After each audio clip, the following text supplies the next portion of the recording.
Sir Ed Davey, leader of the Liberal Democrats. Thank you, Mr. Speaker. On behalf of these benches, can I join the Leader of the Opposition in sending our condolences to the family of David Warburton?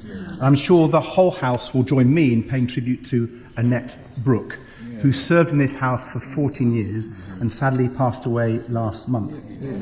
Annette dedicated her life to public service and serving the people of Dorset, and she is greatly missed. Mr. Speaker, we have all seen the horrifying images from Gaza. The baby is so thin from starvation you can see their skeletons. The bodies of children killed while queuing for water. The emaciated hostages still held captive by Hamas. The Prime Minister has rightly said he wants to stop all that. So when the one man in the world who has the power to stop that comes here to our country on a state visit, will the Prime Minister look President Trump in the eye and urge him to use the influence on Netanyahu and Qatar to make it stop? Prime Minister. Can I join him on his comments about Annette Brooke? And also in his description about the horrifying situation in Gaza, and it is horrifying. We're looking at a man-made famine on top of everything else.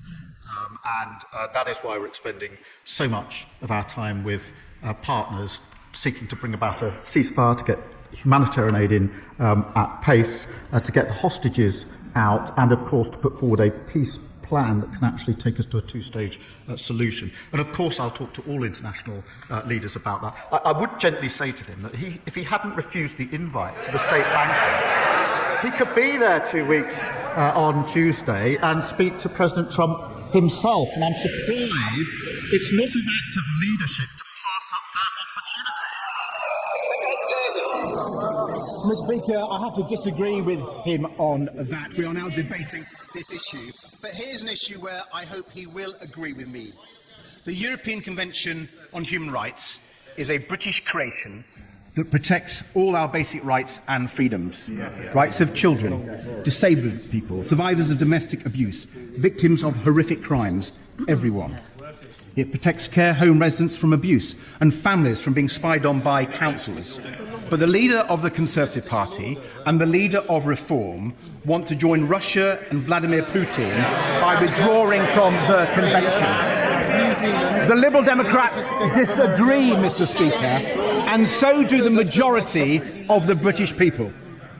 So will the Prime Minister categorically rule out withdrawing from the ECHR or suspending it or watering down our rights in any way? Prime Minister.